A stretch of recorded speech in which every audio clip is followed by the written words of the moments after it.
Morning class. जैसा कि अभी तक हम अपने सेकंड यूनिट के अंतर्गत स्त्री शिक्षा के विषय में पढ़ रहे थे, अब हमारा नेक्स्ट चैप्टर है सह शिक्षा, को एजुकेशन। सह शिक्षा से क्या तात्पर्य है? सह शिक्षा का स्वरूप क्या है? सह शिक्षा किसे कहते हैं? सह शिक्षा का तात्पर्य उस व्यवस्था से है जिसमें दोनों विरोधी लिंगी छात्र छात्राएं साथ साथ एक ही समय में एक शिक्षालय में अध्ययन करते हैं और छात्र छात्राओं को एक ही शिक्षण व्यवस्था तथा प्रशासन में शिक्षा ग्रहण करनी होती है। यह शिक्षा व्यवस्था आधुनिक भारत में नवीन नहीं है।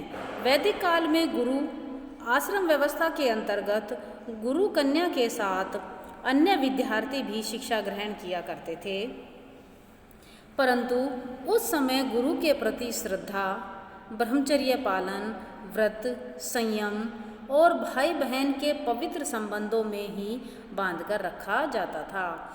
आज सामाजिक गठन में परिवर्तन होने से, सांस्कृतिक परंपराओं में अंतर आने से छात्र छात्राओं के साथ पढ़ने में अच्छे परिणामों की आशा नहीं की जाती। इसका परिणाम हमारी आश्रम व्यवस्था का अंग होना है कि जिसके कारण हमारी आश्रम व्यवस्था भंग हो गई है। तो इस कारण से आज सह शिक्षा के अंतर्गत सांस्कृतिक परंपराओं में अंतर आ गया है।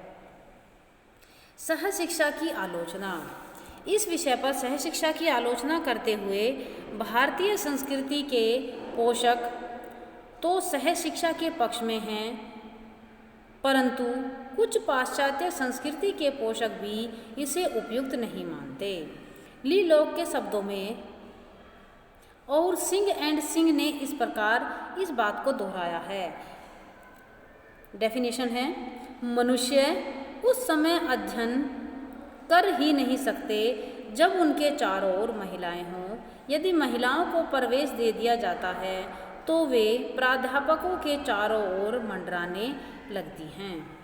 प्राध्यापक उनमें से किसी के साथ विवाह कर लेता है और उससे उच्च विचारों तथा अनुसंधान कार्यों से छुट्टी हो जाती है।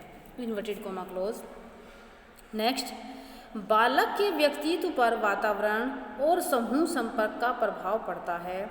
जब दो विरोधी यौन भावनाओं के व्यक्ति पारस्परिक संपर्क में आते हैं तो उनका ध्यान शिक्षा में नहीं रहता, उनका अवधान यौन आकर्षण के कारण पढ़ाई से हट जाता है। शिक्षा ग्रहण करना पर्याप्त संयम, तपस्या और श्रम का कार्य है। इसे यूं ही ग्रहण नहीं किया जा सकता। सह शिक्षा के अधिकांश छात्रों के परिणाम आशा के विपरीत होते हैं। इसका कारण विरोधी यौन आकर्षण है, जिससे प्रभावित होकर बालक पथभ्रष्ट हो जाता है और अपने लक्ष्य को भूल जाता है।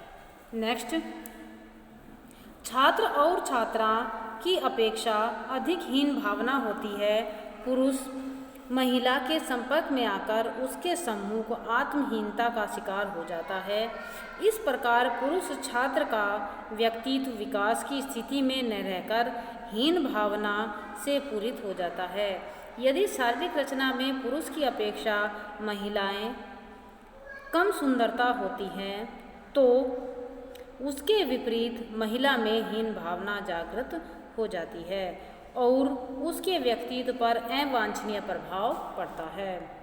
नेक्स्ट, सह शिक्षा के क्षेत्र में यह बात देखने को भी मिलती है कि छात्र छात्राओं के व्यक्तित्व उनके शुद्ध स्वरूप में नहीं रह पाते।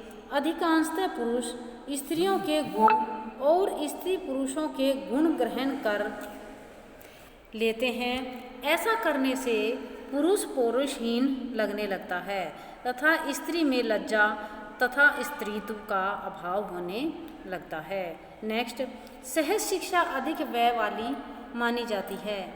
छात्र छात्राओं का पर्याप्त धन, फैशन, केश विन्यास, वस्त्र विन्यास और सजने संवरने में व्यय होता है। इन कार्यों में पैसा तो लगता ही है और समय भी नष्ट होता है। जो समय स्वाध्याय और अध्ययन में लगना चाहिए वह फैशन प्रस्ती में नष्ट हो जाता है।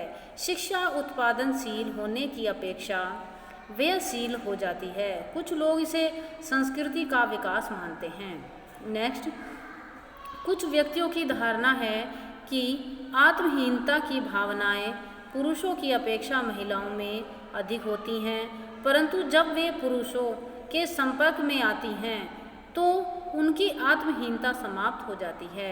सहज शिक्षा उनकी दृष्टि से इस आशा से बहुत महत्वपूर्ण है कि वह लज्जाशील होती हैं, जो स्त्रीत्व की रक्षा हेतु कवच होता है, परंतु स्त्री सहज शिक्षा के माध्यम से जैसे ही पुरुषों के संपर्क में आती है तो वह लज्जा का कवच हटने लगता है। नेक्स्ट, कुछ व्यक्तियों का कहना है कि पुरुष छात्र और महिला छात्र सहज शिक्षा के माध्यम से जब एक दूसरे के संपर्क में आते हैं तो वे एक दूसरे को समझने का प्रयास करने लगते हैं और एक दूसरे के प्रति अनुकूलित होने की क्षमता ग्रहण करते हैं।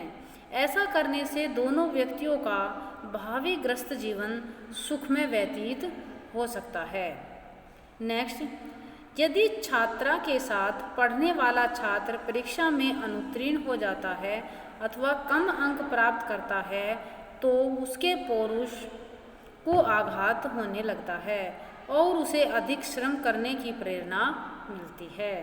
इस प्रकार यदि हम देखते हैं कि सहज शिक्षा में अच्छाइयाँ और बुराइयाँ दोनों मिलती हैं, फिर भी राष्ट्र की सहज शिक्षा प्रसार योजना में लोग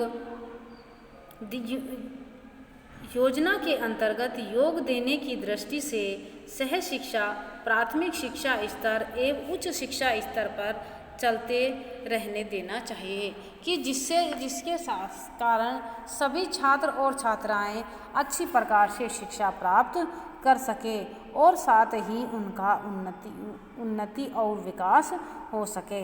इस प्रकार से सहज शिक्षा से तात्पर्य ऐसी व्यवस्था से है कि जिसमें विरोधी लिंगी दोनों छात्र और छात्राएं एक साथ अध्ययन कर सकते हैं, एक साथ ज्ञान प्राप्त कर सकते हैं।